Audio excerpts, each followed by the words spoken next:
Apparently, this guy has insane car debt. So let's check this out. You have a Forerunner. By the way, I don't know why, but so many people love Forerunners. Do you like this Forerunner? I love it actually. Yeah, well, it loves you because it is $800 minimum monthly payment. So the guy's paying a minimum of $800 per month, not including insurance, right? That is so crazy to me, right? And the reason why it's so crazy, like me personally, I really like cars. Like I like cars a lot, right? So I stumbled upon this car called used 2004 Lamborghini Gallardo, however you pronounce it, right? The estimated payment for this car is $828 per month, right?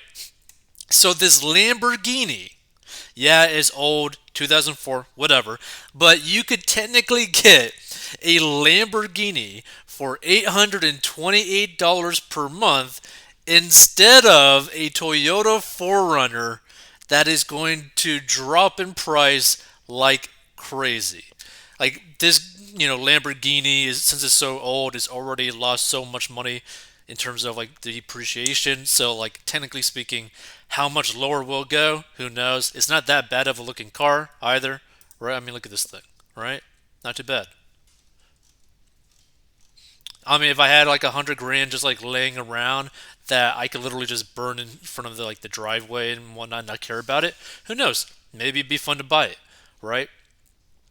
But like for like 72 months, right, of financing a $92,999 Lamborghini, right? But technically you're doing a down payment of basically half that, right? Which is technically probably very close to what the price of the Toyota 4Runner, because I think his is brand new, right? So the amount financed is $46,199, right?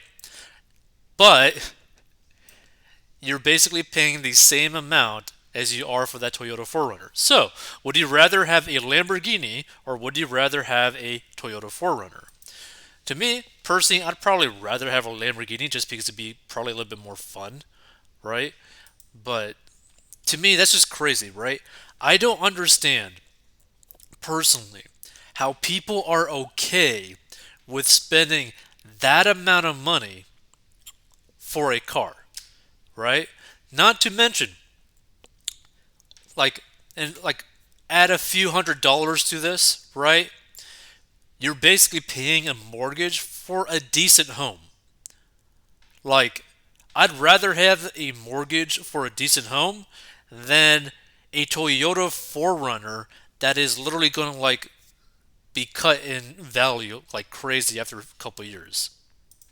$800 minimum monthly payment. Are you kidding me? How does that feel for you? It feels a little intense. A little? 15% of your post tax income, and you make good income. That's crazy. So 15% of this guy's post-tax income is going straight to this car. Like, to me, that is just insane. Yeah. $800. In the total remaining balance is 43,885, which is almost half. Wow. Hold on. So it's $43,885.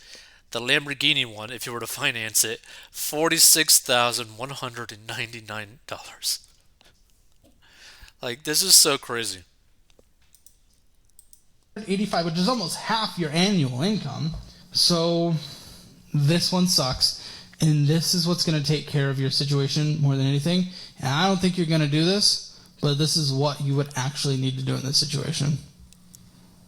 Forerunner's gone for now. Oh. Yeah, dude, it's $800 a month plus the car insurance of 300 something. Oh my god, he's spending over $1,000 a month for his car. Like, not including gas, which is crazy. And you work from home.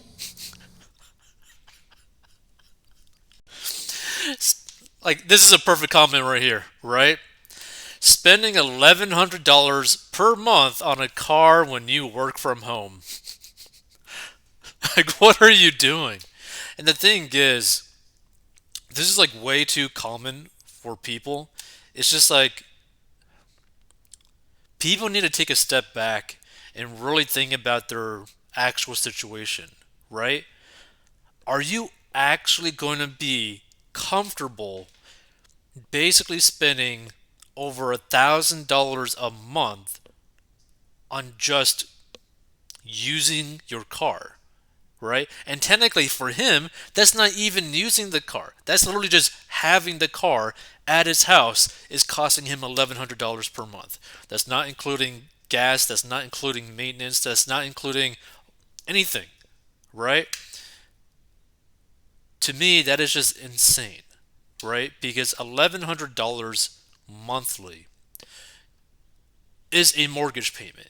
That is a straight up mortgage payment that you're putting towards a car.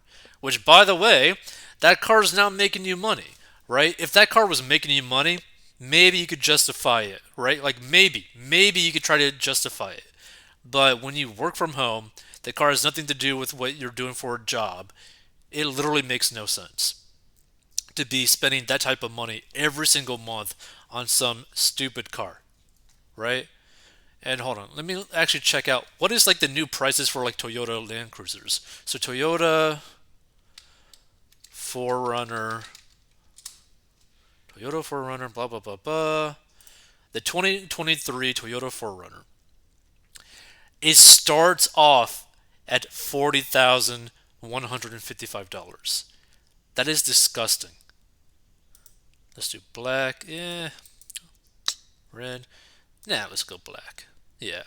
Build yours. Let's do this. No. Let's go here. The TRD Pro, 54,620. That's crazy. So this guy, what? Probably got an SR5 Premium, I'm guessing, because I think he probably just recently got that, or a TRD Sport. Yeah, probably one of these because he still has about 43,000 on his vehicle.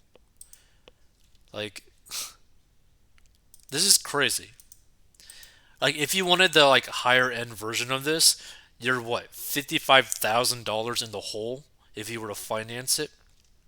Like, to me, I don't understand why people are willing to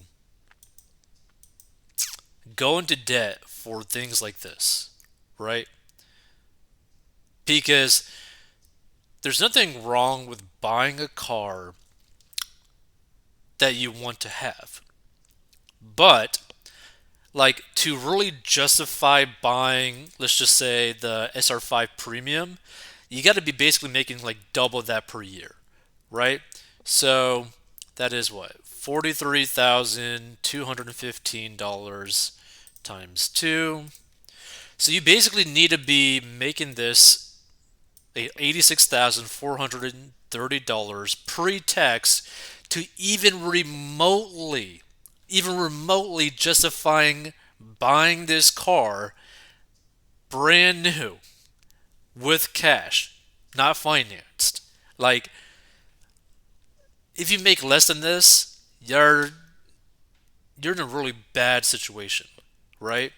Because owning vehicles that is like that technically the value of those vehicles or like cost wise is worth half or more than your annual income is a pretty big issue, right? Because now you're in a situation where you're literally car poor, right? Like, not to mention whatever you're spending in terms of your housing cost, right? If you're basically having to spend practically almost like half of your monthly income towards your car, and you got to spend a crazy amount for your housing cost, like, how do you have any money to do anything? Can you even go out with your money? Can you even put money in the bank? Are you going to be just living paycheck to paycheck for the rest of your life? This gets into a very bad situation.